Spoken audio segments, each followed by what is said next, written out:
हम मीनू झा गोर लगै छी समस्त मिथिलावासीके। एकटा साँझक गीत लऽ कऽ उपस्थित छी माताजीके संग।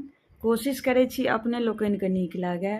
धन्यवाद। जय मिथिला, जय मैथिली। सूरज देव डूबि गेला, उगल तारे गाना पड़ि गेला पहिला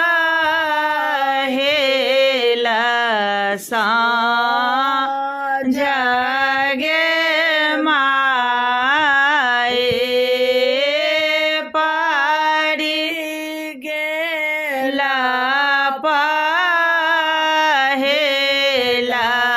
साँझ गे माए।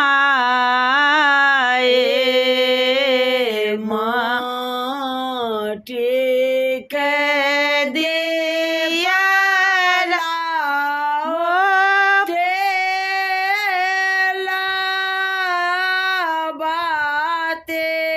लाओ माटी के दीप लाओ, तेल और बाते लाओ, घर घर दीप जराओगे माए।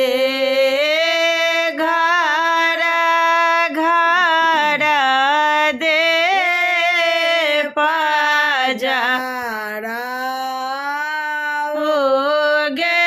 माए।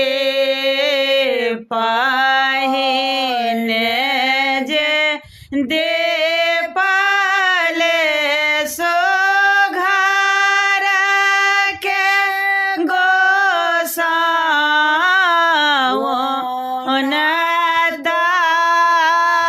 खाना तुलसी माए गे माए, खाना तुलसी माए गे माए।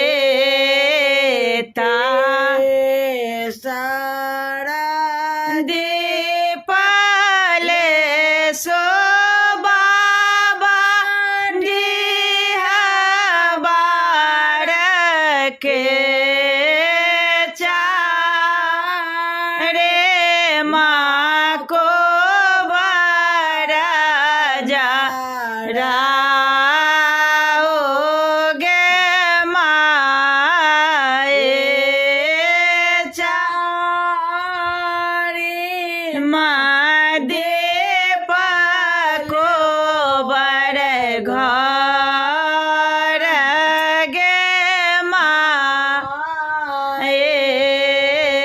जारो दीप जर गेला साँझ माए, खुश भेले जोग जोग बढ़े आहे बात गे